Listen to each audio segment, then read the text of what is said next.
4월 1일 금요일입니다. 역대상 26장 성전을 위한 사람들 문지기 곡간지기 라는 주제로 말씀을 나누겠습니다. 먼저 기도로 시작하신 후 성경을 1에 3읽기 바랍니다. 꾸준한 영성을 여는 당신의 인생을 변화시킵니다. 말씀 다 묵상하셨습니까? 첫 번째, 성전 문지기 1절입니다. 고라 사람들의 문지기 반들은 이러하니라. 아삽의 가문 중 고레의 아들 무셀레마라. 다윗왕은 성전에 관한 모든 일들을 율법에 따라 레인들에게 배정을 합니다. 레인들은 하나님의 성전과 지혜에 관련된 일을 맡은 공적인 사람들입니다. 그래서 국가의 녹을 받았습니다. 다윗은 성전 제도를 위해 제사장 직무와 찬양대 직무를 배정한 이후 문지기와 곡간 관리자를 배정합니다. 이 모든 업무는 레인들의 일이었습니다. 문지기는 그저 그런 직책으로 보일 수 있지만 레이 가문에게만 허락된 직분이었습니다. 문지기들의 이름이 성경의 족보에서 많은 분량을 차지하고 있는 것으로 보아 작은 일은 아니었던 것 같습니다. 시편 84편 10절입니다. 주의 공정에서의 한 날이 다른 곳에서의 첫날보다 나은즉 악인의 장막에 사는 것보다 내 하나님의 성전 문지기로 있는 것이 좋사오니.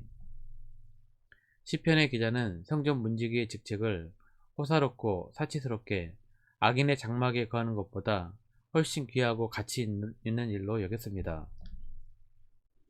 성전 문지기도 제비뽑기를 통해 24반열을 구성합니다. 무셀레마의 자손에서 7반열, 오베데돔의 자손에서 13반열, 그리고 호사의 자손에서 4반열로 이루어졌습니다. 성전 문지기 24반열 중에서 가장 큰 반열은 오베데돔과 그의 자손들이었습니다. 오베데돔은 과거 다윗이 하나님의 언약궤를 아비나답의 집에서 다윗궁으로 옮길 때 사건이 터져 임시로 언약궤를 모셨던 사람입니다. 오베데돔의 집에서 3달을 모셨는데 그때 하나님께서 오베데돔의 집에 큰 복을 내리십니다. 역대상 13장 14절입니다. 하나님의 궤가 오베데돔의 집에서 그의 가족과 함께 석 달을 있으니라. 여호와께서 오베데돔의 집과 그의 모든 소유에 복을 내리셨더라. 하나님께서 오베데돔의 집과 함께 하셨고 형통함에 복을 주셨습니다. 그리고 그의 가문은 하나님의 성전의 문지기로 13반열을 맡아 과반 이상의 자리를 얻게 됩니다. 8절입니다. 이는 다 오베데돔의 자손이라. 그들과 그의 아들들과 그의 형제들은 다 능력이 있어 그 직무를 잘하는 자이니 오베데돔에게서 난 자가 62명이며 오베데돔은 자녀의 복을 받았고 자녀들이 모두 능력이 있는 자가 되어 하나님 나라의 공무를 맡은 믿음의 유력한 가문을 형성하게 되었습니다.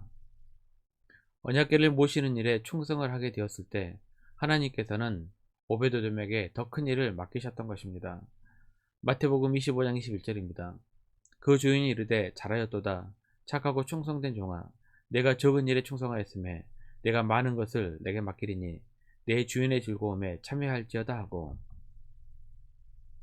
성전 문지기들의 주된 업무는 부정한 자들의 출입을 통제하는 것이었습니다. 할례를 받지 못한 이방인과 죄를 범한 후 회개하지 않는 자들의 출입을 통제하는 것입니다. 두 번째, 성전 곡간지기 20절입니다. 레위 사람 중에 아히야는 하나님의 전 곡간과 성물 곡간을 맡았으며, 성전 곡간은 하나님께 드린 귀중한 물건을 보관했던 장소입니다. 느헤미야 13장 5절입니다.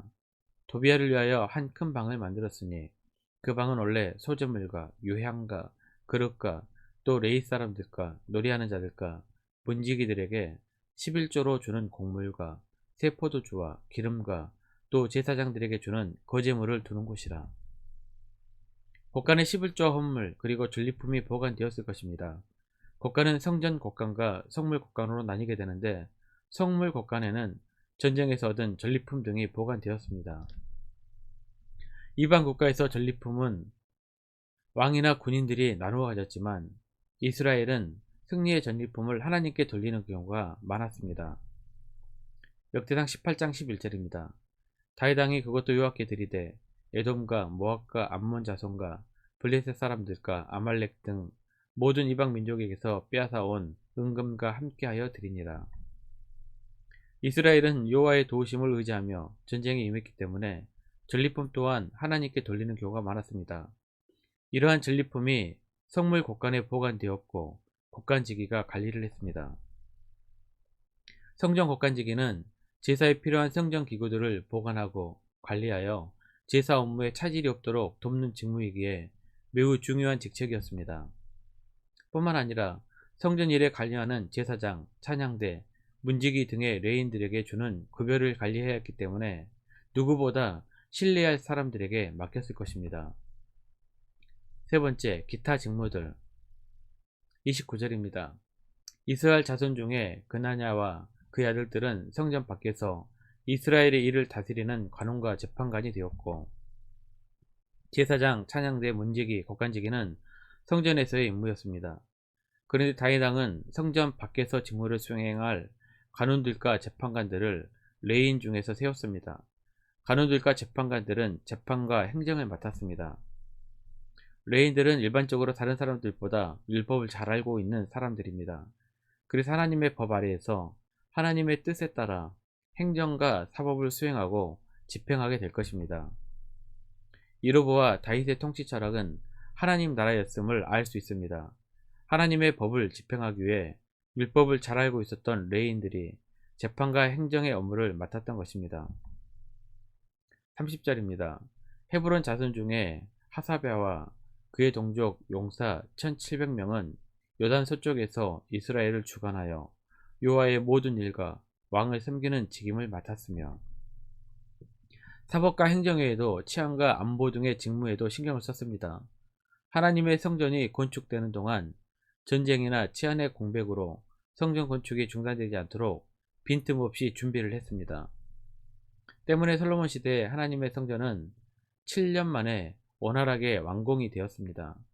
다윗은 하나님의 성전을 인생의 최고의 목표로 삼았습니다. 말년에는 성전 건축을 준비하고 성전 제도를 안비하는 일에 최선을 다했습니다. 말씀 요약합니다. 하나님의 성전을 섬기는데 다양한 직분들이 있습니다. 그 어느 것 하나 덜 중요한 것이 없습니다. 하나님 나라 백성으로서 하나님의 법, 말씀 아래에서 섬기며 살아가는 백성들이 되시기를 기도합니다. 1년 성경 일독 주간 계획입니다. 오늘 금요일 열왕기상 6장에서 8장까지 말씀 천천히 묵상하십시오. 4월 중보 기도 제목입니다.